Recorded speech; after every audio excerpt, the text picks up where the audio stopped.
Good evening, Miss Pui. How are you today? I'm fine. Yes, I'm fine. Alright, I am Farid, reporter from BBC.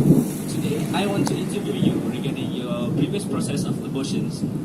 I have three questions. Okay, firstly, how do you plan your abortions and who actually involved in the process?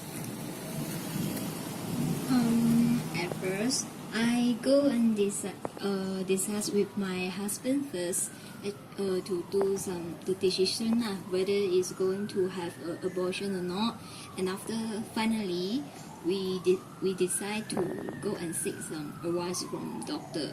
And the doctor, after discuss with him, he said that it's better that I have an abortions because some reason, and so we decided to have a vacuum abortions. Alright, thank you. Okay, Miss Pui, what actually the reasons for you to do the abortions? Can you explain a little bit? Yes, sure. Actually, I decided to do the abortion is because of I found that my baby is died. When I go to the checking for like the ultrasound, and then the doctor tell me that my fetus have no heartbeat anymore, and so actually he also advised that so I should remove the baby because it will affect my health. But he told me that the abortions will be safe because the success rate is high. So I decided to do the abortions.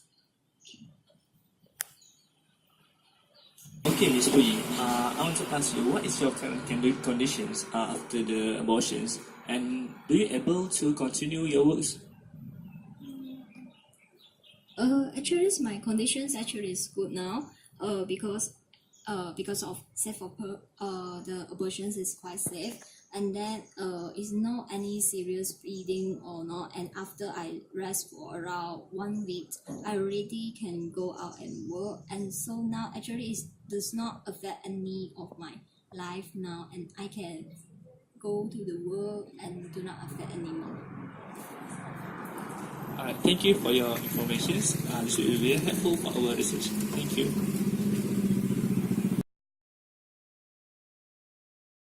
And good evening.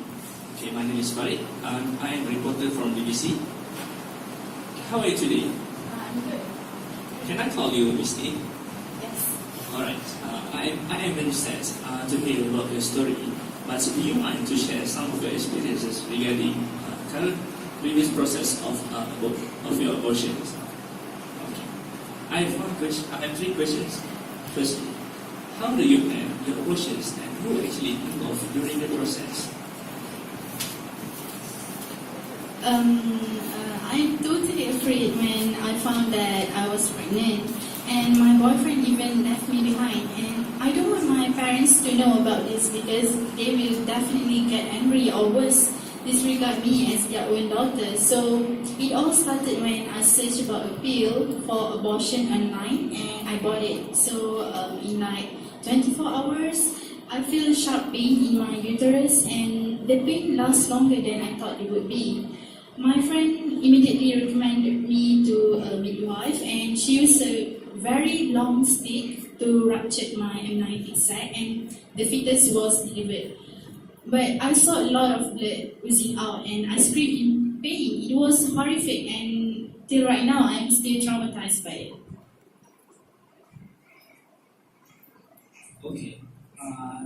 Is there any complications that you have after the process of abortion? It was a very painful process, and I lost a lot of blood at that time. And of course, there won't be any blood transfusion that can be done at the midwife house. And I even fainted that day. So a few weeks after I finally had the courage to see the doctor, so it was later found that I had infection in my uterus area, and I think this might be due to the unhygienic condition when conducting my delivery. And I also was diagnosed with hemorrhage. It turns out that when the midwife ruptured my amniotic sac, roughly it led to internal bleeding in my body. Luckily, you're still alive today. Alright. Do you have any regrets? And what is your recommendations for the unmarried teenagers that plans to do unsafe abortions out there? I am totally regretting my choice that eventually affected my health. Having an illegal sexual intercourse is already a sin itself, and I just add to it by having an unsafe abortion. So to the ladies out there, whatever happens to you, just consult a certified professional. Before you do anything, think of the consequences of your decisions. And life seems meaningless when you just live in it with full of regret. So you can make the change now by avoiding this such thing from happening. So I hope that after the girls like maybe listen to this story, I think they can learn something from it and don't let this thing happen to them.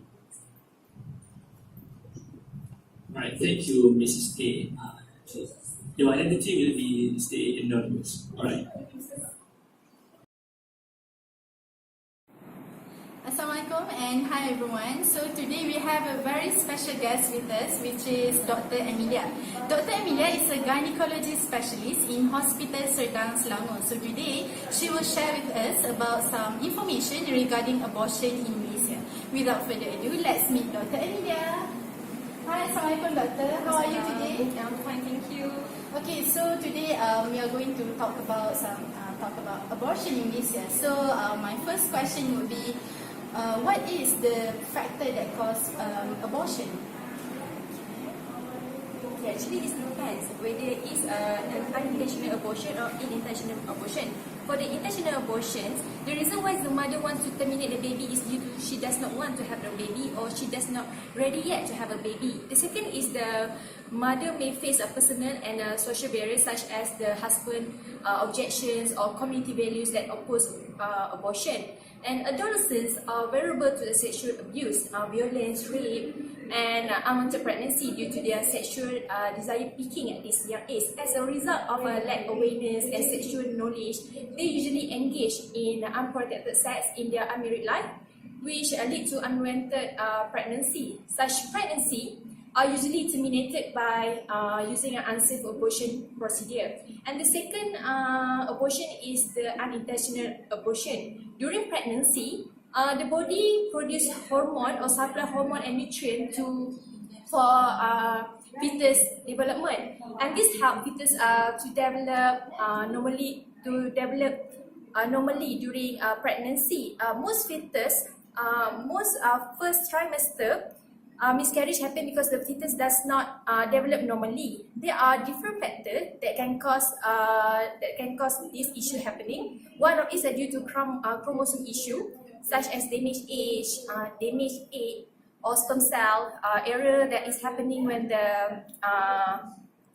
the embryo divide, and also the condition and also the maternal condition such as they have diseases such as uncontrolled blood pressure, uncontrolled sugar level, and also diseases such as thyroidism and also infection. Yeah, I think we are all very curious on what is actually the correct way of having an abortion. Okay, thank you for the question. One of the way to do abortion is by using a pill known as misoprostol, and this method can use for early abortion before 24 weeks of pregnancy. The doses and the regimen depending on the duration of pregnancy. The pill are used by the women, and the abortion can safely take place at home through 10 weeks of pregnancy. After 10 weeks of pregnancy, it is safer to use this method in clinical setting, especially in second trimester. The second way to do abortion is a vacuum aspiration. This procedure involves evacuation of the content of the uterus, either manually by the use of a handheld plastic aspirator or with an electric vacuum pump. This method has a success rate of 95 to 100% up to 40 weeks of pregnancy. This procedure only takes about 3 to 10 minutes to complete. Okay, so for the last question, do you mind to share with us what is the complication of safe and unsafe abortion? Okay, for the unsafe abortion, it can potentially create a life-threatening complication. This complication include incomplete abortion, excessively bleeding, infection, and uterine perforation. And this complication can lead to a higher death of a woman and her children. Approximately 70,000 women die each year, and 192 women die each month due to this complication. And for the safe abortion, it has a very minimal risk of the complication, as long as the procedure is performing by experienced health workers under a clean condition and also with the proper instrument. That's all. Okay, thank you very much, Dr. Emilia, for sharing this great benefit information to us, and I hope that this information can be heard and can be shared to everyone out there. Okay, thank you.